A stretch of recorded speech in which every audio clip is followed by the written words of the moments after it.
वेदव्यासाय नमः नारायणाय परिपूर्णगुणाण्डवाय विश्वोदयस्थितिलयो नैतिकप्रदाय ज्ञानप्रदाय मुक्तिदासुरसौख्यदुःखसत्कारणाय वितताय नमो नमस्ते अभ्रमं भङ्गरहितं वजनं विमलं सदा आनन्दतीर्थमतुलं भजे तापत्रयापहं दुर्वादिध्वान्तरवै वैष्णवेन्दिवरिन्दवे श्रीराघवेन्द्रगुरवे नमोऽत्यन्तदयालवे मन्मनोभीष्टवरदं सर्वाभीष्टफलप्रदं पुरन्दरगुरुं वन्दे दासश्रेष्ठं दयानिधिं अज्ञानतिमिरच्छेदं बुद्धिसम्पत्प्रदायकं विज्ञानविमलं शान्तं विजयाख्यगुरुं भजे आगतादित्रिकालग्नं आगमार्थविशारदं त्यागभोगसमायुक्तं भागण्णादिगुरुं भजे जलज्येष्ठनिभाकारं जगदीशपदाश्रयं जगतीतलविख्यातं जगन्नाथ गुरुं भजे श्रीशाङ्घ्रिसेवकं नित्यं भूसुराग्रकुलोद्भवं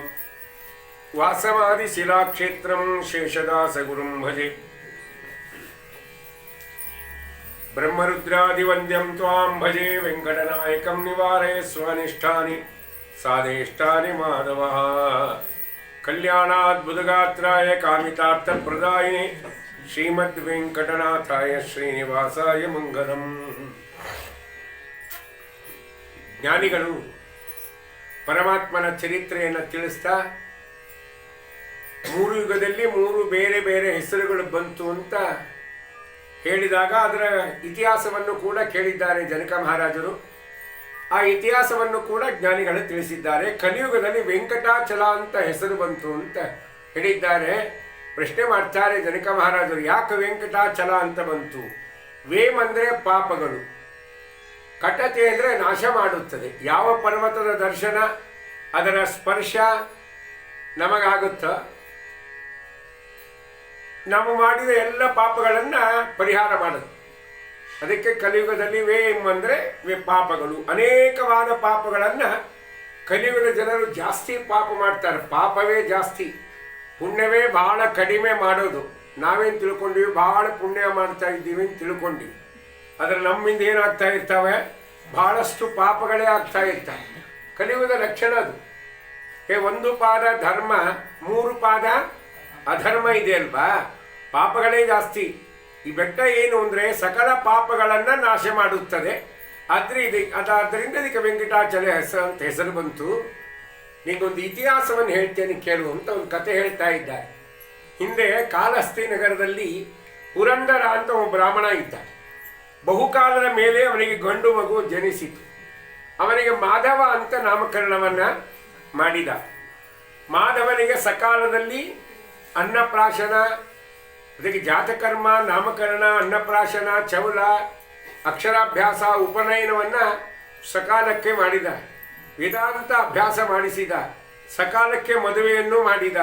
ಈ ಮಾನವ ಬ್ರಾಹ್ಮಣ 5 ಯಜ್ಞಗಳನ್ನು ಪ್ರತಿನಿತ್ಯದಲ್ಲಿ ಮಾಡಿ ಪ್ರತಿ ಸೂರ್ಯನಂತೆ ಪ್ರಕಾಶಮಾನವಾಗಿ ಇದ್ದಾನೆ. ಮಹಾನುಭಾವ, ನಮಗೆ ಒಳ್ಳೆ ತೇಜಸ್ಸು ಯಾವುದು ಅಂದರೆ ನಾವು ಮಾಡುವ ತಪಸ್ಸು. ಅದು ಮುಖದ ಮೇಲೆ ಕಾಂತಿ ಬರುತ್ತೆ.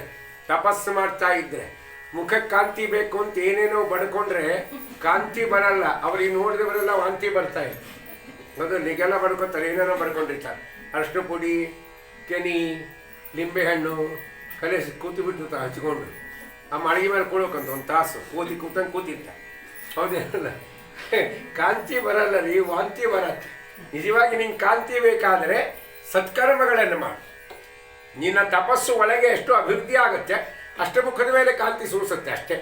ಅದನ್ನೇ ಪುರಂದಾಸರು ಹೇಳ್ತಾರೆ, ಹರಿಕಥೆ ಕೇಳುವುದೇ ಕಿವಿಗೆ ಮುತ್ತಿನ ಓಲೆ, ನಿರುತ ಸತ್ಕರ್ಮವು ನಿಜ ಕಾಂತಿಯು, ಹರಿದಾಸರ ಪಾದರಜ ಹೆರಳು ಬಂಗಾರ, ಗುರು ಭಕುತಿ ಎಂಬಂಥ ಗಂಧ ಕುಂಕುಮ ಧರಿಸಿ ಮುತ್ತೈದೆಯಾಗಿರಬೇಕು ಮುದದಿಂದಲೇ.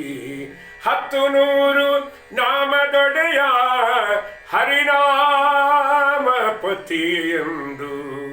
ನಿಜವಾದ ಮುತ್ತೈ ಓಲೆ ಯಾವುದು ಅಂದರೆ ಜ್ಞಾನಿಗಳಂತಾರೆ, ಹರಿ ಕಥೆ ಕೇಳುವುದೇ ಕಿವಿಗೆ ಮುತ್ತಿನ ಓಲೆ. ಸೀರಿಯಲ್ ನೋಡೋದಲ್ಲ, ಮುತ್ತಿನ ಓಲೆ. ಶಾಸ್ತ್ರ ಹೇಳುತ್ತೆ ಪರಮಾತ್ಮನ ಕಥೆಯನ್ನು ಶ್ರವಣ ಮಾಡುವುದೇ ನಿಜವಾದ ಮುತ್ತಿನ ಓಲೆ. ನಿರುತ ಸತ್ಕರ್ಮವು ನಿಜ ಕಾಂತಿಯು. ಸತ್ಕರ್ಮ ಮಾಡ್ತಾ ಇದ್ರೆ ಮುಖದ ಮೇಲೆ ಕಾಂತಿ ತಾನೇ ಬರ್ತಾ ಇರ್ತದೆ, ಹೌದಲ್ಲ? ಯಾಕಂದ್ರೆ ಸ್ವಾಮಿಗಳನ್ನು ಕೂಡಿಸಿ ಸಾವಿರಾರು ಜನರನ್ನು ಕೂಡಿಸಿರಿ, ಮಧ್ಯದಲ್ಲಿ ಸ್ವಾಮಿಗಳನ್ನು ಕೂಡಿಸಿರಿ, ಒಂದು ಫೋಟೋ ತೆಗೀರಿ. ಯಾರು ಚಲೋ ಕಾಣಿಸ್ತಾರೆ? ಸ್ವಾಮಿಗಳೇ ಬಹಳ ಚೆನ್ನಾಗಿ ಕಾಣಿಸ್ತಾರೆ. ಯಾಕೆ?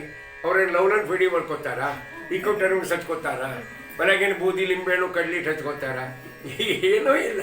ಈಗ ಅವ್ರ ತಪಸ್ಸು, ಕಾಂತಿ, ಸತ್ಕರ್ಮಗಳು ಅದು ಮುಖದ ಮೇಲೆ ಕಾಂತಿ ಕೊಡುತ್ತೆ. ಅದಕ್ಕೆ ಪ್ರತಿ ಸೂರ್ಯನಂತೆ ಮಾಧವ ಬ್ರಾಹ್ಮಣ ಪ್ರಕಾಶಮಾನವಾಗಿ ಶೋಭಾಯಮಾನವಾಗಿದ್ದಾನೆ. ಹಿಂಗಿರುವಾಗ ಪ್ರಾರಬ್ಧ ಕರ್ಮವಶಾತ್ ಅವನಿಗೆ ಮನಸ್ಸಿನಲ್ಲಿ ಒಂದು ಭಾವನೆ ಬಂತು. ಏನು?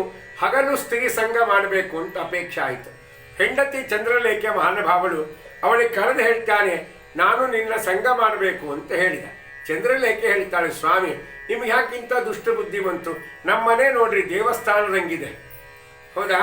ಏಕೆಂದರೆ ಯಜ್ಞ ಕುಂಡ ಇದೆ, ಅಗ್ನಿಹೋತ್ರ ಇದೆ, ಮಾತಾಪಿತರಿದ್ದಾರೆ, ಯಾವಾಗಲೂ ಭಗವಂತನ ಸ್ಮರಣೆ ನಮ್ಮ ಮನೆಯಲ್ಲಿ ನಡೀತಾ ಇರ್ತದೆ, ಸಾಧು ಸಜ್ಜನರ ಸಮಾಗಮ ನಮ್ಮ ಮನೆಯಲ್ಲಿ ಯಾವಾಗಲೂ ನಡೀತಾ ಇರ್ತದೆ. ಇಂಥ ಸುಂದರವಾದ ಪವಿತ್ರವಾದ ಸ್ಥಳದಲ್ಲಿ ನಿಮಗೆ ಯಾಕೆ ಮನಸ್ಸು ವಿಕಾರ ಆಯಿತು ಅಂತ ಹೆಂಡತಿ ಕೇಳ್ತಾಳೆ.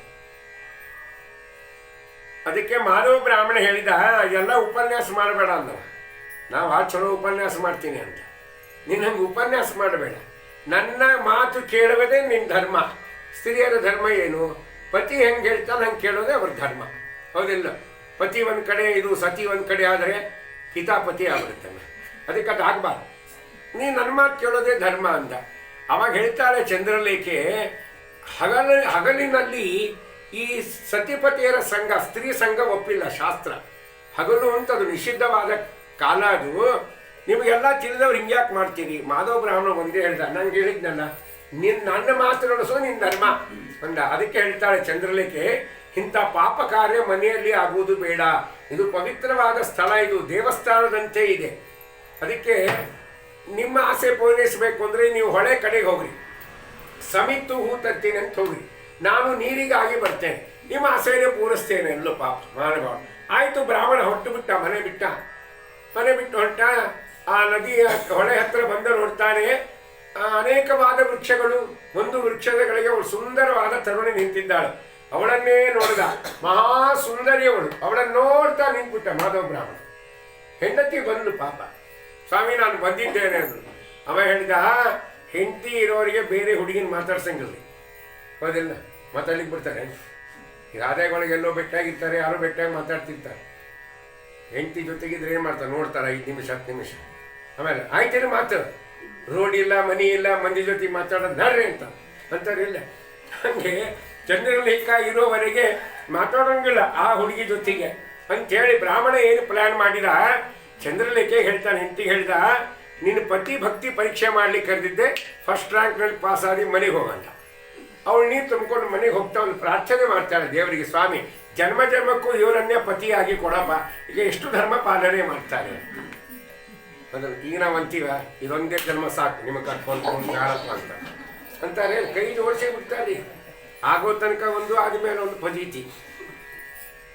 ಆಗೋ ತನಕ ಮೊದಲು ಒಂಥರ ಕೈ ಜೋಡಿಸ್ತಾರೆ, ಆದಮೇಲೆ ಇನ್ನೊಂದು ಥರ ಕೈ ಜೋಡಿಸ್ತಾರೆ. ಅದಕ್ಕೆ ಹೇಳ್ತಾಳೆ, ಜನ್ಮ ಜನ್ಮಕ್ಕೂ ಇವರನ್ನೇ ಪತಿಯಾಗಿ ಕೊಡಪ್ಪ ಅಂತ. ಮನೆಗೆ ಬಂದು ನೋಡು, ಯಾವ ಕಾಲಕ್ಕೆ ಹೆಂಡತಿ ಮನೆ ಸೇರಿದ್ಲು ಅಂತ ಗೊತ್ತಾಯ್ತು ಮಾಧವ ಬ್ರಾಹ್ಮಣ.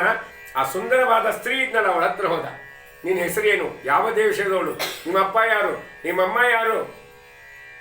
ಅವಳನ್ನು, ಸ್ವಾಮಿ ಇದೆಲ್ಲ ತೊಗೊಂಡು ತಾವೇನು ಮಾಡ್ತೀರಿ?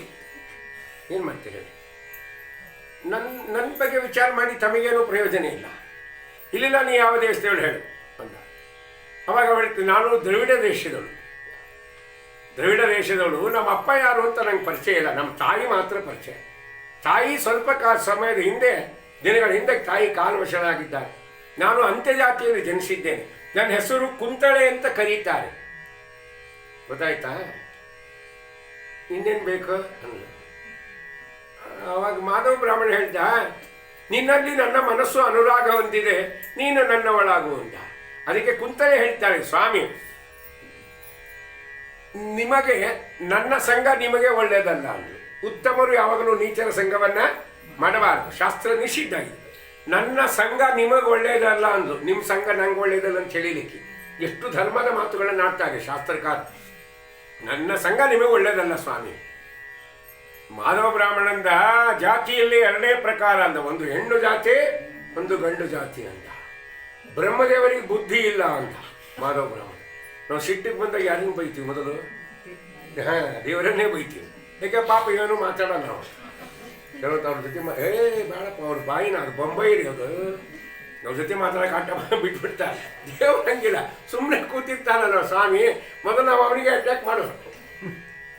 ಅದಕ್ಕೆ ಬ್ರಹ್ಮದೇವರಿಗೆ ಬುದ್ಧಿ ಇಲ್ಲ ಅಂತ ಯಾಕೆ ಅಂದ್ಲು ಕುಂತಳೆ ಅಂತೇಳಿ. ಯಾಕೆ ಸ್ವಾಮಿ ಬ್ರಹ್ಮದೇವರ ನಿಂದ ಮಾಡ್ತಾ ಇದ್ದೀನಿ, ಮತ್ತು ನೀನಂತ ಸುಂದರವಾದ ಸ್ತ್ರೀಯನ್ನ ಅಂಥ ಜಾತಿಯಲ್ಲಿ ಹುಟ್ಟಿಸಿದ್ದಾನಲ್ಲ, ನಮ್ಮ ಜಾತಿಯಲ್ಲಿ ಹುಟ್ಟಿಸಿದ್ರೆ ಏನಾಗ್ತಿತ್ತು ಅವನಿಗೆ ಅಂತ ಮಾತಾಡ. ಕುಂತಳೆ ಅಂದ್ಲು, ಸ್ವಾಮಿ ತಾವು ಪವಿತ್ರರು, ಎಲ್ಲ ರೀತಿಯಲ್ಲಿ ಪವಿತ್ರರು. ನಿಮ್ಮ ಚರಿತ್ರೆ ಹೇಳ. ನಿಮ್ಮ ತಾಯಿ ನಿಮ್ಮನ್ನ ಗರ್ಭದಲ್ಲಿ ಧರಿಸಿದಾಗ ಸೀಮಂತವನ್ನ ಮಾಡಿದ್ದಾರೆ. ನೀವು ಜನಿಸಿದ ತಕ್ಷಣವೇ ಜಾತಕರ್ಮ ಮಾಡಿದ್ದಾರೆ, ನಾಮಕರಣ ಮಾಡಿದ್ದಾರೆ, ಅನ್ನಪ್ರಾಶನ ಮಾಡಿಸಿದ್ದಾರೆ, ಅಕ್ಷರಾಭ್ಯಾಸ ಮಾಡಿಸಿದ್ದಾರೆ, ಸಕಾಲಕ್ಕೆ ಉಪನಯನ ಮಾಡಿಸಿದ್ದಾರೆ, ವೇದಾಭ್ಯಾಸವನ್ನು ಮಾಡಿಸಿದ್ದಾರೆ, ಸಕಾಲಕ್ಕೆ ಮದುವೆಯನ್ನು ಮಾಡಿದ್ದಾರೆ. ನಿಮ್ಮ ದೇಹ ಎಷ್ಟು ಪವಿತ್ರವಾಗಿದೆ ಅಂದರೆ ಪರಮಾತ್ಮನ ಸ್ಮರಣೆ ಮಾಡಿ ಮಾಡಿ ಮಾಡಿ ನಿಮ್ಮ ನಾಲಿಗೆ ಪವಿತ್ರವಾಗಿದೆ, ನಿಮ್ಮ ಬಾಯಿ ನಿಮ್ಮ ನಾಲಿಗೆ ಪವಿತ್ರವಾಗಿದೆ. ಪರಮಾತ್ಮನ ನೋಡಿ, ಪರಮಾತ್ಮನ ಭಕ್ತರನ್ನು ನೋಡಿ, ದೇವರನ್ನ ತಿಳಿಸ್ತಕ್ಕಂಥ ಗ್ರಂಥಗಳನ್ನು ನೋಡಿ ನಿಮ್ಮ ಕಣ್ಣುಗಳೇನಾಗಿದೆ ಪವಿತ್ರವಾಗಿದೆ. ಪರಮಾತ್ಮನ ಚರಿತ್ರೆಯನ್ನು ಕೇಳಿ ನಿಮ್ಮ ಕರ್ಣಗಳು ಪವಿತ್ರವಾಗಿದೆ. ಪರಮಾತ್ಮನ ಪೂಜೆ ಮಾಡಿ ನಿಮ್ಮ ಕರಗಳು ಪವಿತ್ರವಾಗಿದೆ. ಪರಮಾತ್ಮನಿಗೆ ಸಮರ್ಪಿತವಾದ ನಿರ್ಮಾಲ್ಯವನ್ನು ಆಘ್ರಾಣ ಮಾಡಿ ನಿಮ್ಮ ನಾಸಿಕ ಪವಿತ್ರವಾಗಿದೆ.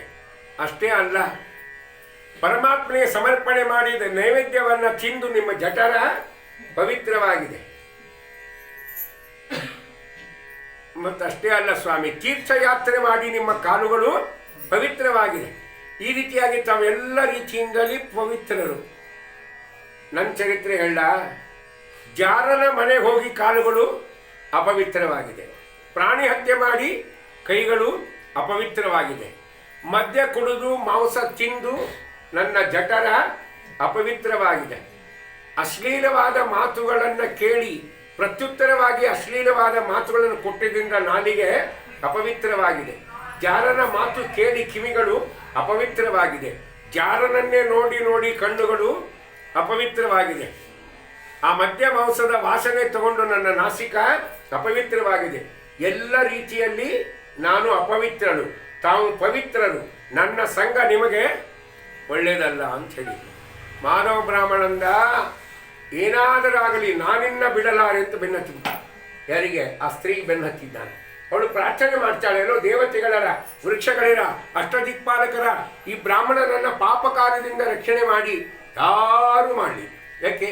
ಅದಕ್ಕೆ ಪುರಂದಾಸ ಹೇಳ್ತಾರೆ, ನ ಮಾಡಿದ ಕರ್ಮ ಬಲವಂತವಾದರೆ ನೀ ಮಾಡುವುದೇನೋ ಎಲೆದೇವನೇ. ಪ್ರಾರಬ್ಧ ಕರ್ಮ ಬಹಳ ಬಲವತ್ತರವಾಗಿದ್ದರೆ ಯಾರೇನು ಮಾಡುವುದಿಲ್ಲ. ದೇವತೆಗಳು ಮಾಡಲ್ಲ, ದೇವರು ಮಾಡಲ್ಲ, ಯಾರೂ ಮಾಡಲ್ಲ. ಹಾಗಾದ್ರೆ ನಾವು ಇದನ್ನು ದುರುಪಯೋಗ ಮಾಡ್ಕೋಬಾರ್ದು. ಹೌದಿಲ್ಲ?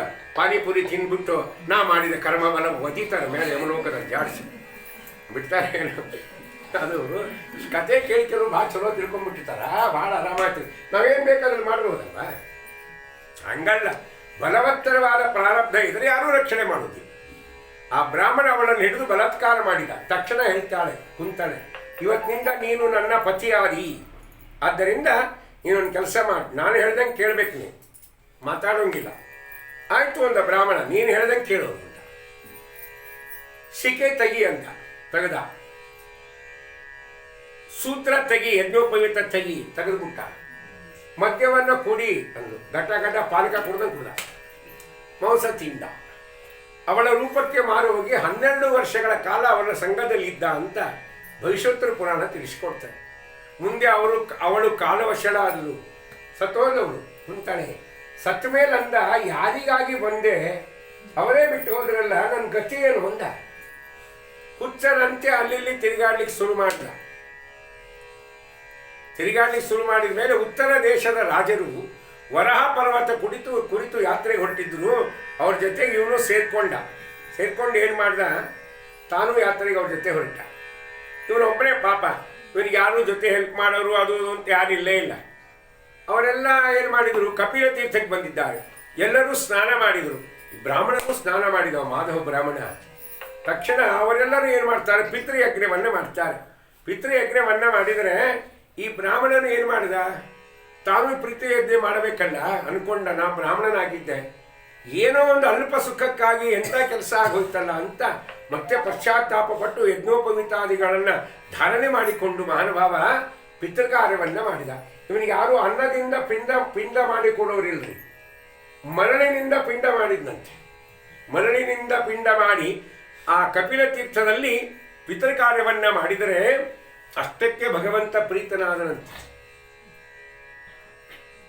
ನೋಡ್ರಿ ಎಷ್ಟು ವಿಚಿತ್ರ ಅಲ್ವಾ. ನಮಗೆ ಯಾಕೆ ಪ್ರೀತ ಆಗಲ್ಲ? ಪ್ರತಿ ವರ್ಷ ಪಿಂಡ ಪ್ರದಾನ ಮಾಡ್ತೀವಿಲ್ಲ, ಪಕ್ಷ ಮಾಡ್ತೀವಿ, ಶ್ರಾದ್ದ ಮಾಡ್ತೀವಿ ಅಲ್ವಾ, ಎಲ್ಲಿರ್ಬೇಕು ಅಲ್ಲೇ ಇರ್ತೀವಿ. ಗರುಡ ಪುರಾಣ ಹೇಳುತ್ತೆ, ಪಿತೃಕಾರ್ಯ ಮಾಡಿದರೆ ಅವ್ರ ಮನೆ ಅಭಿವೃದ್ಧಿ ಆಗತ್ತೆ ಅಂತ ಹೇಳುತ್ತೆ. ಒಂದು ಯಾರೋ ಕೇಳಿದ್ರು ಒಬ್ರಿಗೆ, ನಾವು ಬೇರೆ ಆಚಾರ ಕೂತಿದ್ದೀವಿ ಯಾಕಪ್ಪ ಕೇಳಿ, ಅಲ್ರಿ ಪಿತೃಕಾರ್ಯ ಮತ್ತು ಮನೆ ಇದಾಗ್ತ ಅಭಿವೃದ್ಧಿ ಆಗ್ತದೆ ಅಂತ ಹೇಳ್ಯಾರಲ್ರಿ. ಅದಕ್ಕೆ ನಾವು 25 ವರ್ಷ ಆಯ್ತು ನಮ್ಮ ಅಪ್ಪ ಅಮ್ಮ ಹೋಗಿ, 1 ವರ್ಷ ವ್ಯತ್ಯಾಸ. ಪ್ರತಿ ವರ್ಷ ಮಾಡ್ತಾ ಇದ್ವಿ, ನಾವೇನು ಅಭಿವೃದ್ಧಿ ಆಗಿಲ್ಲ ಅಂತ. ಅದಕ್ಕೆ ಅವ್ರು ಆಚಾರ್ಯ ಹೇಳಿದರು, ನೀವು ಪಿತೃಕಾರ್ಯವನ್ನು ಎಲ್ಲಿ ಮಾಡ್ತಾ ಇದ್ದೀರಿ? ಮಠದಲ್ಲಿ ಮಾಡ್ತಾ ಇದ್ವಿ. ಅದಕ್ಕೆ ಮಠ ಡೆವಲಪ್ ಆಗ್ಬಿಡ್ತಾವಲ್ಲ, ಬನ್ನಿ ರಾಯರ ಮಠ 3 ವರ್ಷ ಡೆವಲಪ್ ಉಂಟು. ಯಾಕೆ ಎಲ್ಲರೂ ಹೋಗಿ ಅಲ್ಲೇ ಶ್ರಾದ್ದ ಮಾಡ್ತಾರೆ. ಪಿತೃಕಾರ್ಯವನ್ನು ಮನೆಯಲ್ಲೇ ಮಾಡಬೇಕು, ಅದು ಬಹಳ ಶ್ರೇಷ್ಠವಾದದ್ದಲ್ವಾ. ಹಂಗೆ ಪಿತೃಕಾರ್ಯ ಮಾಡಿದರೆ ದೇವರು ಹೇಳ್ತಾರೆ, ನಾವು ಮಾಡಿದ್ದೇವಲ್ಲ ಅಂದರೆ ನಾವು ಜ್ಞಾನದಿಂದ ಮಾಡುವುದಿಲ್ಲ, ಮಾಡಬೇಕು ಅಂತ ಮಾಡ್ತೇವೆ, ಕಿರಿಕಿರಿಗೆ ಮಾಡ್ತೇವೆ, ಬೇಸರಿಕೆಯಿಂದ ಮಾಡ್ತೇವೆ. ಸಾಧ್ಯ ದಿವಸ ಮುಖ ಸಣ್ಣದಾಗ್ಬಿಟ್ಟಿರ್ತದೆ ಮಾಡೋರು. ಯಾಕೆ ಆಚಾರ್ಯ ಹುಷಾರಿಲ್ವಾ? ಚೆನ್ನಾಗಿದ್ದೀನಿ, ಏನೋ ಮುಖ ಮಾಡಿದೆ, ಇವತ್ತು ನಮ್ಮ ಅಪ್ಪನ ಶ್ರಾದ್ದ ರೀ, ಇನ್ನು ನಮ್ಮದೇ ಶ್ರಾದ್ದ ಇದ್ದಂಗೆ ಮಾಡಿಸ್ತೇವೆ ಮಾಡ್ತೇವೆ ಇಲ್ಲ. ಪಿತೃಯಜ್ಞವನ್ನು ಸಂತೋಷವಾಗಿ ಮಾಡಬೇಕು, ಜ್ಞಾನ ಪುರಸ್ಸರವಾಗಿ ಮಾಡಬೇಕು. ಷಣ್ಣವತಿ ಭಗವದ್ ರೂಪಗಳ ಸ್ಮರಣೆ ಮಾಡಬೇಕು. ಭೋಜ್ಯ ಪದಾರ್ಥದಲ್ಲಿ ಯಾವ ಭಗವದ್ ರೂಪ ಇರ್ತದೆ ತಿಳಿಬೇಕು. ಭೋಕ್ತೃಗಳೊಳಗೆ ಯಾವ ರೂಪದಿಂದ ಭಗವಂತ ಇರ್ತಾನೆ ಅಂತ ತಿಳಿಬೇಕು. ಅನ್ನವನ್ನು ಯಾವ ರೀತಿಯಾಗಿ ಯಾವ್ಯಾವ ಭಗವದ್ ರೂಪಗಳು ಭಿನ್ನವಾಗಿ ಬೇರೆ ಬೇರೆ ಮಾಡ್ತಾರೆ ಅಂತ ಜ್ಞಾನ ಇರಬೇಕು. ಇದೆಲ್ಲ ಜ್ಞಾನದಿಂದ ಮಾಡಿದರೆ ದೇವರು ಒಂದು ಕಾರ್ಯಕ್ಕೆ ಪ್ರೀತನಾಗ್ತಾನೆ. ಅದಕ್ಕೆ ಜ್ಞಾನ ಬಹಳ ಮುಖ್ಯವಾದದ್ದು. ಅದನ್ನೇ ಭಗವಂತ ಗೀತೆಯಲ್ಲಿ ಹೇಳಿದಾಗ, ನಹಿ ಜ್ಞಾನೇನ ಸದೃಶಂ ಪವಿತ್ರಮಿಹ ವಿದ್ಯತೆ. ಅರ್ಜುನ, ಜ್ಞಾನಕ್ಕೆ ಸಮವಾದ ವಸ್ತು ಬೇರೆ ಯಾವುದೂ ಇಲ್ಲ, ಜ್ಞಾನವೇ ಬಹಳ ಪ್ರಧಾನ, ಜ್ಞಾನ ಬೇಕು, ಜ್ಞಾನವೇ ಶ್ರೇಷ್ಠ ಅಂತ ಭಗವಂತ ಹೇಳಿ ಜ್ಞಾನದಿಂದ ಮಾಡಿದ ಮಾಧವ ಬ್ರಾಹ್ಮಣ ಮಹಾಜ್ಞಾನಿ. ಅಷ್ಟಕ್ಕೆ ದೇವರು ಸಂತೋಷನಾದ. ಎಲ್ಲರೂ ಬೆಟ್ಟ ಹತ್ತಬೇಕು ಅಂತ ಎಲ್ಲರೂ ರಾಜರು ಹೊರಟಾಗ ಇವನು ಹಿಂದೆ ಬಂದ, ಕೊನೆ ಹಿಂದೆ ಇರ್ತಿದ್ದವನು. ಅವರೆಲ್ಲರೂ ಆ ಶ್ರೀನಿವಾಸನ ಬೆಟ್ಟದ ಮೊದಲನೇ ಮೆಟ್ಲಿಗೆ ಪೂಜೆ ಮಾಡಿ ಬೆಟ್ಟವನ್ನು ಹತ್ತಲಿಕ್ಕೆ ಪ್ರಾರಂಭ ಮಾಡಿದರೆ ಈ ಬ್ರಾಹ್ಮಣ ಕೊನೆಗಿದ್ದಾನ. ಇವನು ಆ ಮೊದಲನೇ ಮೆಟ್ಲ ಮೇಲೆ ಹಿಂಗೆ ಕಾಲಿಟ್ಟ. ಯಾವ ಕಾಲದಲ್ಲಿ ಕಾಲಿಟ್ಟನೋ ಇವನು ಮಾಡಿದ ಸಕಲ ಪಾಪಗಳೆಲ್ಲ ವಮನ ರೂಪದಲ್ಲಿ ವಾಪಸ್ ಬಂತದ್ದು. ವಾಂತಿ ಆಯ್ತಂತೆ ಮಾಧವ ಬ್ರಾಹ್ಮಣ. ಎಷ್ಟು ವಿಚಿತ್ರವಾದ ವಾಂತಿ ಆಯಿತು ಅಂದರೆ, ಈ ವಾಂತಿಯ ವಾಸನೆ ದೇವಲೋಕ ತನಕ ಹೋಯ್ತಂತೆ. ಇಂದ್ರಾದಿ ಸಕಲ ದೇವತೆಗಳು ಅವರವರ ಹೆಂಡಂದಿರು ವಿಮಾನದಲ್ಲಿ ಕೂತು ನೋಡ್ತಾರೆ, ಅಯ್ಯೋ ನಮ್ಮ ಲೋಕದಲ್ಲಿ ಸುವಾಸನೆ ಇದೆ, ವಾಸನೆ ಇಲ್ಲ. ವಾಸನೆ ಇರೋದು ಯಾವ ಲೋಕದಲ್ಲಿ? ಭೂಲೋಕದಲ್ಲಿ, ಹೌದಿಲ್ಲ? ದೇವತೆಗಳ ಶರೀರ ಸುವಾಸನೆಯಿಂದ ಕೂಡಿದ್ದು, ನಮ್ಮ ಶರೀರ ದುರ್ವಾಸನೆಯಿಂದ ಕೂಡಿದ್ದು, ಹೌದಿಲ್ಲ? ನಮ್ಮ ಗುರುಗಳು ಹೇಳ್ತಿದ್ರು, ಹೆಸರು ಕೇಳಿ ಸಂತೋಷ ಪಡ್ಬೇಕು ಗುರಣ್ಣ. ಏನು ಗುರುಗಳೇ ನಿನ್ನ ಹೆಸರು ಏನಮ್ಮ? ಸುವಾಸಿನಿ, ಮೈ ತುಂಬ ದುರ್ವಾಸಿನಿ. ಹೆಸರು ಕೇಳಿ ಸಂತೋಷ ಪಡಬೇಕೇನೋ. ನಿಜವಾದ ಸುವಾಸನೆ ದೇಹದಲ್ಲಿ ಇರೋದು ದೇವತೆಗಳಿಗೆ. ದೇವತೆಗಳಂತಾರೆ ನಮ್ಮ ಲೋಕದವರೆಗೆ ವಾಸನೆ ಬರ್ತಕ್ಕಂಥ ವಾಂತಿ ಮಾಡಿದವರು ಯಾರು ಅಂತ ನೋಡ್ಲಿಕ್ಕೆ ಬಂದ್ರಂತೆ. ವಿಮಾನದಲ್ಲಿ ಕೂತು ನೋಡ್ತಾ ಇದ್ದಾರೆ. ಅಷ್ಟಕ್ಕೆ ಬ್ರಹ್ಮದೇವರು ಬಂದಿದ್ದಾರೆ, ಪರಮಾತ್ಮನ ಆಜ್ಞೆಯಂತೆ ಮಾಧವ ಬ್ರಾಹ್ಮಣನ ಮೇಲೆ ತಲೆ ಮೇಲೆ ಕೈಯಾಡಿಸಿದ್ರು. ಮಾಧವ ಬ್ರಾಹ್ಮಣ, ಹೇಳು, ಇವತ್ತಿಗೆ ನಿನ್ನ ಪ್ರಾರಬ್ಧ ಕರ್ಮ ಮುಗೀತು.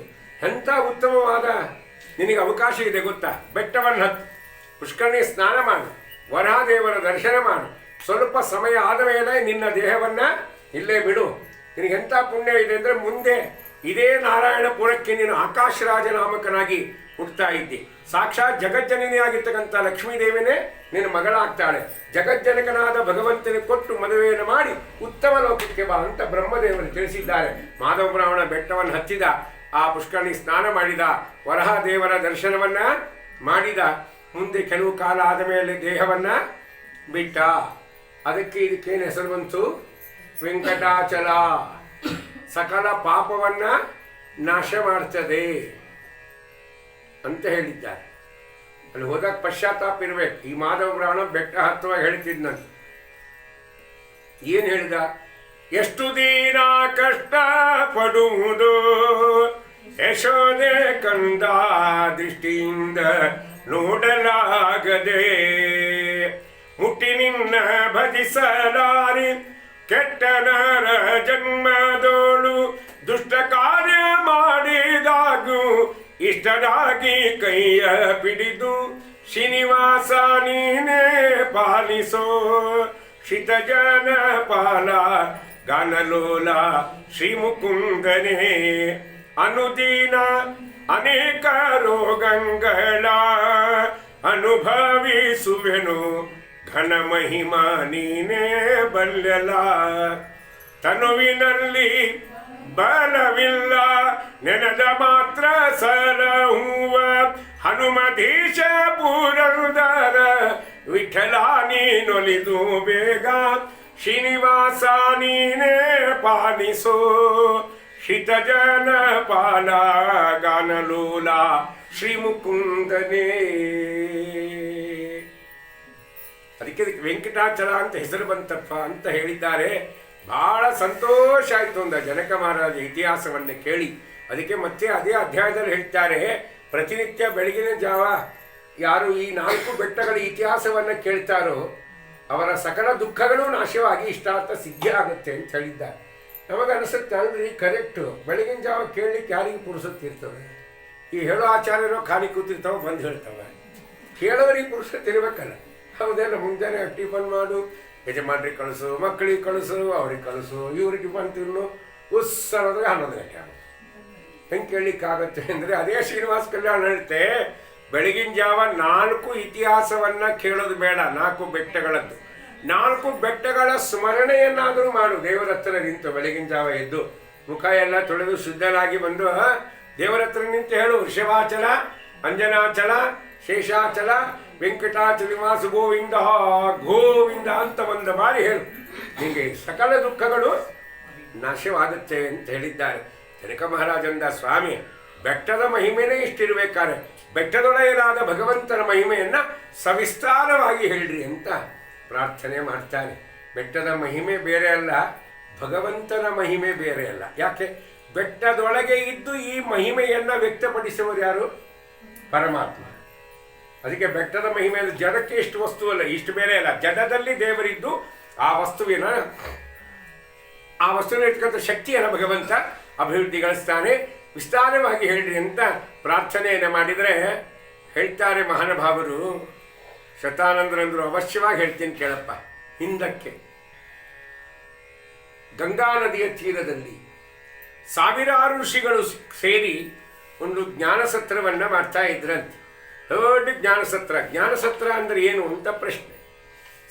ಸತ್ರಿಯಾಗ ಜ್ಞಾನಸತ್ರ ಅಂದರೆ ಏನು ಅಂತ ಪ್ರಶ್ನೆ ಬರುತ್ತಲ್ಲ, ಅದಕ್ಕೆ ಉತ್ತರ ಕೊಡ್ತಾರೆ ಮಹಾನುಭಾವರು. ಜ್ಞಾನಸತ್ರ ಅಂದರೆ ಇಷ್ಟೇ, ಇಷ್ಟು ದಿನಗಳ ಕಾಲ, ಇಷ್ಟು ತಿಂಗಳ ಕಾಲ, ಪ್ರತಿನಿತ್ಯದಲ್ಲಿ ಇಷ್ಟು ಸಮಯ ಭಗವತ್ಪರವಾಗಿ ಕಾಲ ಕಳೀತೇವೆ ಅಂದರೆ ಅದೇ ಜ್ಞಾನಸತ್ರ ಅಂತ ಕರೀತಾರೆ.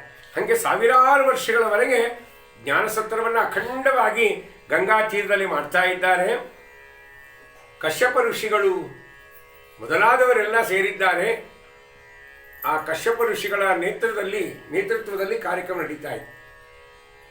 ಅವರು ಆ ಯಜ್ಞವನ್ನು ಮಾಡುವಾಗ, ಜ್ಞಾನಸತ್ರ ಮಾಡುವಾಗ ಇದ್ದಕ್ಕಿದ್ದಾಗೆ ನಾರದರು ಅಲ್ಲಿ ಬರ್ತಾರೆ. ನಾರದರು ಬಂದಿದ್ದನ್ನು ನೋಡಿ ಎಲ್ಲ ಋಷಿ ಮುನಿಗಳು ಎದ್ದು ಅವರಿಗೆ ಸ್ವಾಗತ ಮಾಡ್ತಾರೆ. ನಾರದರು ಇವರಿಗೆಲ್ಲ ಋಷಿಗಳಿಗಿಂತಲೂ ಅವರು ತಾರತಮ್ಯದಲ್ಲಿ ಉತ್ತಮರು. ಅವರಿಗೆ ಸ್ವಾಗತ ಮಾಡಿ ಉತ್ತಮವಾದ ಆಸನವನ್ನು ಕೊಟ್ಟು ಕೂರಿಸ್ತಾರೆ, ಕೈ ಜೋಡಿಸ್ತಾರೆ. ಅವಾಗ ನಾರದರು ಕೇಳ್ತಾರೆ, ನೀವೆಲ್ಲ ಏನು ಮಾಡ್ತಾ ಇದ್ದೀರಿ? ಯಾಕೆ ಮಾಡ್ತಾ ಇದ್ದೀರಿ? ಯಾರಿಗೆ ಸಮರ್ಪಣೆ ಮಾಡ್ತೀರಿ? ಸರ್ವೋತ್ತಮ ದೇವತೆ ಯಾರು? ನೀವು ಮಾಡಿದ ಯಜ್ಞ ಫಲವನ್ನು ಅನಂತ ಪಟ್ಟು ಫಲ ಮಾಡಿ ಕೊಡೋರು ಯಾರು? ಅನಂತ ಮಡಿ ಅಂದರೆ ಮಲ್ಟಿಪ್ಲಿಕೇಶನ್ ಮಾಡಿ ಯಾರು ಕೊಡ್ತಾರೆ ಅಂತ ಕೇಳಿದ್ದಾರೆ. ಅವಾಗ ಈ ಅಲ್ಲಿ ನೆಲದೆಲ್ಲ ಋಷಿಗಳಿಗೆ ದಿಗ್ಭ್ರಮೆ ಆಯಿತು ಅಂತ ವರ್ಣನೆ ಮಾಡ್ತಾರೆ. ಅಂದರೆ ಗೊತ್ತಿಲ್ಲ ಯಾರು ಸರ್ವೋತ್ತಮ ದೇವತೆ, ದಿಗ್ಭ್ರಮೆ. ಅವಾಗೆಲ್ಲ ಜ್ಞಾನಿಗಳಂತಾರೆ ಏನು ಮಾಡಬೇಕೀಗ? ಹಾಗಾದರೆ ಯಾರು ಸರ್ವೋತ್ತಮ ದೇವತೆ ಅಂತ ತಿಳ್ಕೊಂಡು ಬರಬೇಕು. ಯಾರು ಹೋಗಬೇಕು? ಭೃಗು ಋಷಿಗಳು ಹೋಗಬೇಕು. ಭೃಗು ಋಷಿಗಳಿಗೆ ವೇಗವಾಗಿ ಸಂಚಾರ ಮಾಡ್ತಕ್ಕಂಥ ಸಾಮರ್ಥ್ಯ ಇದೆ, ಅವರು ಹೋಗಲಿ ಅಂತ ಹೇಳಿದಾಗ ನಾರದರು ಆಜ್ಞೆ ಮಾಡ್ತಾನೆ, ತಾವು ಹೋಗಲಿ ಸ್ವಾಮಿ, 3 ಲೋಕಕ್ಕೆ ಹೋಗಲಿ, 3 ದೇವತೆಗಳನ್ನು ಪರೀಕ್ಷೆ ಮಾಡಿ ಯಾರು ಸರ್ವೋತ್ತಮ ದೇವತೆ ಅಂತ ಬಂದು ಹೇಳಿದೆ. ಸರಿ ಅಂತ ಭೃಗುಗಳು ಹೊರಟ್ಬಿಟ್ಟಿದ್ದಾರೆ. ನೇರವಾಗಿ ಅವ್ರು ಬಂದಿದ್ದೇನೆ ಅಂದರೆ ಸತ್ಯಲೋಕಕ್ಕೆ ಬರ್ತಾ ಇದ್ದಾರೆ. ಸತ್ಯಲೋಕಕ್ಕೆ ಬಂದರು. ಬ್ರಹ್ಮದೇವರು 4 ಮುಖದಿಂದ ವೇದವನ್ನು ಪಾರಾಯಣ ಮಾಡ್ತಾ ಇದ್ದಾರೆ. ಪಕ್ಕದಲ್ಲಿ ಸರಸ್ವತಿ ಕೂತಿದ್ದಾಳೆ, ವೀಣೆಯನ್ನು ನುಡಿಸ್ತಾ. ಭೃಗು ಋಷಿಗಳು ಬಂದು ನಮಸ್ಕಾರ ಮಾಡಿದರು ಬ್ರಹ್ಮದೇವರಿಗೆ, ಸರಸ್ವತಿ ದೇವರಿಗೆ ಸಾಟಾಂಗ್ ಹಾಕಿದ್ರು. ಸರಸ್ವತಿ ದೇವಿಯನ್ನು ಬ್ರಹ್ಮದೇವ್ರ ಮುಖ ಹಿಂಗೆ ನೋಡಿದ್ರು. ಬ್ರಹ್ಮದೇವರಂದರು, keep quiet, don't talk. Sign ಮಾಡಿದ್ರು ಹಿಂಗೆ. ಸರಸ್ವತಿ ಹಿಂಗೆ ಹೆಂಡತಿ ಆದವ್ರು ಹಂಗೆ ಇರಬೇಕು ಅಂತ. ಗಂಡ ಸೈನ್ ಮಾಡಿದ್ರೆ ತಿಳ್ಕೊಬೇಕು, ತಿಳ್ಕೊಂಡು ಸುಮ್ಮನೆ ಇರಬೇಕು. ಹೌದಿಲ್ಲ? ನಾನು ಬೆಳಗಾವಿ ಕಾರ್ಯಕ್ರಮಕ್ಕೆ ಹೋಗಿದ್ದೆ. ಹೋದಾಗ ಒಂದು ಕಾರ್ಯಕ್ರಮ ದಿನ ಬರ್ತಿದ್ದ ದಂಪತಿಗಳು, ಮದುವೆ ಆಗಿ 2 ವರ್ಷ ಆಗಿದೆ. ನಮ್ಮ ಮನೆಗೆ ಬರಬೇಕು ಒಂದು ಅರ್ಧ ಗಂಟೆ ಅಂತಂದ್ರೆ ಹೋಗೋಣ. ಹೋಗಿ ಒಂದು ಸಂಡೇ ನಾನು ಕೂತಿದ್ದೆ. ಪಾಪ ಅವನ ಫ್ರೆಂಡ್ಸ್ ಯಾರೋ ಬಂದರು, ಒಂದು 3-4 ಜನ. ಅವನಿಗೆ ಭೇಟಿ ಆಗಿ ಅವ್ರನ್ನ ಹಿಂಗೆ ಕೂಡಿಸಿದ್ದ ಸ್ವಲ್ಪ ಮೇಲೆ. ನಾನು ಹಿಂಗೆ ಕೂತೀನಿ. ಅಡುಗೆ ಮನೆ ಆ ಕಡೆ, ಅವ ಯಜಮಾನಿ ಇಲ್ಲಿ ಕೂತ, ಅವನ ಹೆಂಡತಿ ಆ ಭಾಗದಾಗ ನಿಂತಿದ್ದ. ಇವ ಏನು ಮಾಡಿದ, ಸೈನ್ ಮಾಡಿದ ಹಿಂಗಂತ. ಅವಳೇ ನಂದು ಹಿಂಗಂದು ಅಷ್ಟೇ, ಸುಮ್ಮನೆ ಅಷ್ಟೇ, ಮುಂದೆ ಮಾತಿಲ್ಲ. ನನಗೆ ಆ 2 ಸೈನ್ ನೋಡಿ ನಂಗೆ ಸಂತೋಷ ಆಯಿತು. ಇವ ಏನು ಹೇಳಿದ, ಗಂಡ ಎಂದು ಹಿಂಗಂದ, ಟೀ ಮಾಡು ಅಂತಂದ. ಹಿಂಗಂದ್ರೆ ಏನು? ಟೀ ಮಾಡು. ಅಕ್ಕಿ ಎಂದು ಹಾಲಿಲ್ಲ, ಇದು ಸೈನ್. ಅದನ್ನು ತಿಳ್ಕೊಬೇಕು, ಹಂಗಿರ್ಬೇಕು. ಅದು ಬಿಟ್ಟು ಹಾಲು ನಿಮ್ಮಪ್ಪ ತಂದಾನೆ ಅಂತ ಹೊರಬಂದ್ರೆ ಏನು ಮಾಡ್ತೀನಿ? ಯಜಮಾನ ಮನೆಯಲ್ಲಿ ಹೋಗ್ತೀನಿ. ಹೌದು, ಕೆಲವು ಹಂಗೆ ಇರ್ತಾವೆ. ಹಾಲು ನಿಮ್ಮಪ್ಪ ತಂದಾನೆ ತಗೊಂಬರಿ ಅಂತ. ಅದಕ್ಕೆ ಕನಕದಾಸರು ಹೇಳ್ತಾರೆ, ಹೆಂಡತಿ ಹೆಂಗಿರ್ಬೇಕು ಗೊತ್ತಾ? ಸನ್ನೆ ಅರಿತು ನಡೆಯದಿರುವ ಸತಿಯುವೇತಕ್ಕೆ, ಮನ್ನಣೆಯ ನಡೆಸದಿರುವ ದೊರೆಯುವೇತಕ್ಕೆ, ಮುನ್ನ ಕೊಟ್ಟು ಪಡೆಯದನ್ನು ಬಯಸಲೇತಕ್ಕೆ, ಚನ್ನಾದಿ ಕೇಶವನಲ್ಲದ ದೈವವೇತಕ್ಕೆ, ಸತ್ಯವಂತರ ಸಂಘವಿರಲು ತೀರ್ಥಯಾತಕ್ಕೆ, ನಿತ್ಯ ಜ್ಞಾನಿಯಾದ ಮೇಲೆ ಚಿಂತೆಯಾತಕ್ಕೆ, ಮಾತು ಕೆಳದೆ ಮರೆತು ನಡೆಯುವ ಮಕ್ಕಳೇತಕ್ಕೆ. ಜ್ಞಾನಿಗಳಂತಾರೆ, ಮಾತು ಕೇಳ್ತಕ್ಕಂಥ ಮಕ್ಕಳಿರ್ಬೇಕ್ರಿ. ಯದ್ವಾ ತದ್ವಾ ಮಾಡೋ ಮಕ್ಕಳಿದ್ರೆ ಏನು ಮಾಡ್ತೇವೆ? ಅದು ಪ್ರಯೋಜನ ಇಲ್ಲ ಅಂದರೆ ಕನಕದಾಸರು. ಮತ್ತೆ ಜ್ಞಾನರಹಿತರಾಗಿ 100 ಕಾಲ ಬದುಕಿದ್ರೇನು ಪ್ರಯೋಜನ ಇಲ್ಲ. ತಾನು ಉಣ್ಣದೆ ಪರರಿಗಿಕ್ಕದ ಧನವಿದ್ದೇತಕ್ಕೆ, ತಾನು ಊಟ ಮಾಡಲ್ಲ, ಬೇರೆಯವರಿಗೂ ದಾನ ಮಾಡಲ್ಲ, ಪರೋಪಕಾರ ಮಾಡಲ್ಲ. ಅಂತ ಧನ ತಗೊಂಡು ಏನು ಮಾಡಬೇಕು? ದಿನ ಬೀರೋ ತೆಗೆದು ಧನ ನೋಡೋದು, ಕೈ ಮುಗಿಯೋದು, ಭಾಗ್ಯದ ಲಕ್ಷ್ಮಿ ಇಲ್ಲೇ ಕೂಡಮ್ಮ ಅಂತ ಬೀಗ ಹಾಕೊಂಡು ಹೊರಬಂದು. ಹೌದೇ ಇಲ್ಲ? ದಾನ ತರೋ ಅದು ದುಡ್ಡು ಏನು ಮಾಡೋದು? ನಾಳೆ ಇವನೇ ಕೊಟ್ಟು ಕಂದ, ಪ್ರಯೋಜನ ಇಲ್ಲ. ಒಂದು ಹಿಂದಕ್ಕೆ ಆಯ್ತಲ್ಲ, ಹಾಟ್ ಫೈರ್ ಆಯ್ತು ಎಷ್ಟೋ ಜನಕ್ಕೆ. 1000 ರೂಪಾಯಿ ನೋಟುಗಳನ್ನು ರದ್ದುಗೊಳಿಸಿದ್ದಾರೆ ಅಂತ ಆಯ್ತಲ್ಲ. ಕೂತಲ್ಲೇ ಎಷ್ಟೋ ಮಂದಿ ಘಟಕ್ಕಂದ್ಬಿಟ್ಟು ಎಷ್ಟೋ 1000 ರೂಪಾಯಿ ನೋಟ್ ಸಿಕ್ಕಿದ್ರು ಪಾಪ. ಅದರಿಂದ ಮುಂದೆ ಅವ್ರು ದಹನ ಕಾರ್ಯ ಆಗ್ತದೆ. ಖರ್ಚು ಮಾಡಿ ಏನು ಪ್ರಯೋಜನಕ್ಕೆ ಬಂತು? ಅದಕ್ಕೆ ಧನ ಇದ್ದರೆ ತಾನಾದರೂ ಉಪಯೋಗ ಮಾಡಬೇಕು, ಇಲ್ಲ ದಾನ ಆದರೂ ಮಾಡಬೇಕು ಅಂತ ತೊಗೊಂಡು ಏನು ಮಾಡೋದು? ಅದಕ್ಕೆ ಸರಸ್ವತಿ ದೇವರಿಗೆ ಕೇಳಬೇಕಾ? ಪರಶುಕ್ಲ ತೈರು ಬರ್ತಕ್ಕಂಥ ಬ್ರಹ್ಮದೇವ್ ಸೈನ್ ನೋಡಿ ಸುಮ್ಮನೆ ಕೂತ್ಬಿಟ್ಟು ಭೃಗು ಋಷಿಗಳಿದ್ರು. ಬ್ರಹ್ಮ ಮಾತಾಡ್ತಾರೆ, ಏನೋ ಬ್ರಹ್ಮ, ನಾನು ಬಂದಿದ್ದೀನಿ ಭೃಗು, ಮಾತಾಡಬೇಕು ಅಂತ ಜ್ಞಾನ ಇಲ್ವಾ? ಮನೆಗೆ ಯಾರು ಬಂದು ಮಾತಾಡಬೇಕು ಅಂತ ನಮಗೆ ಗೊತ್ತಿದೆ. ನಿಂಗೆ ಸತ್ಯಲೋಕಾಧಿಪತ್ಯ ಇದಲ್ವಾ? ನಿಂಗೆ ಗರ್ವ ಇದೆ, ಅಧಿಕಾರದ ಮದ ಇದೆ, ಮಾತಾಡ್ತಾ ಇಲ್ಲ. ಈಗ ಭೂಲೋಕದಲ್ಲಿ ನೀನು ಪೂಜೆ ಆಗೋದು ಬೇಡ ಅಂತ ಶಾಪ ಕೊಟ್ಟು ನೇರವಾಗಿ ಕೈಲಾಸಕ್ಕೆ ಬಂತು. ಇಲ್ಲಿ ಇನ್ನೊಂದು ಡಿಸೈನ್ ಆಗಿತ್ತು ಕೈಲಾಸದಲ್ಲಿ. ಡಿಸೈನ್ ಸೀನ್ ಚೇಂಜ್ ಆಗಿತ್ತು. ಏನು ಸೀನ್? ಪಾರ್ವತಿಯನ್ನ ರುದ್ರದೇವರು ಆಲಿಂಗನ ಮಾಡ್ಕೊಂಡಿದ್ರಿ. ಪಾರ್ವತಿ ಮುಖ ಡೋರ್ ಕಡೆ ಆಗಿತ್ತು ರೀ. ರೀ ಮತ್ತು ಕೈಲಾಸದಲ್ಲಿ ಏನು ಡೋರು ವಿಂಡೋ ಏನು ಓಪನ್ ಡೋರ್ ಹೌಸ್ ಅದು. ನೋಡಿದ್ರು ಪಾರ್ವತಿ, ಸ್ವಾಮಿ ಭೃಗು ಋಷಿಗಳು ಬರ್ತಾ ಇದ್ದಾರೆ, ಬಿಟ್ಟು ಬಿಡ್ರಿ ನನ್ನ. ರುದ್ರದೇವರಂದ್ರು, ಯಾರ ಮನೆಗೆ ಯಾವಾಗ ಹೆಂಗೆ ಹೋಗ್ಬೇಕು ಗೊತ್ತಿಲ್ಲನೇ ಇವ್ರಿಗೆ ಭೃಗು ಋಷಿಗಳಿಗೆ ಅಂತ ಕೇಳಿ. ಮೊದಲೇ ಕೋಪ ಜಾಸ್ತಿ. ಅದಕ್ಕೆ ಈಗಿನವ್ರು ಶಾಣೆ ರೀ. ಇಷ್ಟು ಅಡ್ವಾನ್ಸ್ಮೆಂಟ್ ಮ್ಯಾನ್ ಇರಲಿಲ್ಲ ಅಂತ ಕಾಣಿಸ್ತವ. ಕಾಲಿಂಗ್ ಬೆಲ್ ಇರ್ತಾವ, ಫೋನ್ ಇರ್ತಾವ. ಎಷ್ಟೊತ್ತಿಗೆ ಬರ್ತೀರಾ ಆಚಾರ್ಯ? ಬರ್ರಿ ಅಂತ ಎಷ್ಟೊತ್ತಿಗೆ ಬರ್ತೀರಿ? ಎಷ್ಟೊತ್ತಿಗೆ ಬರಬೇಕು ನೀವೇ ಹೇಳಿ ನೋಡೋಣ. ಎಷ್ಟೊತ್ತಿಗೆ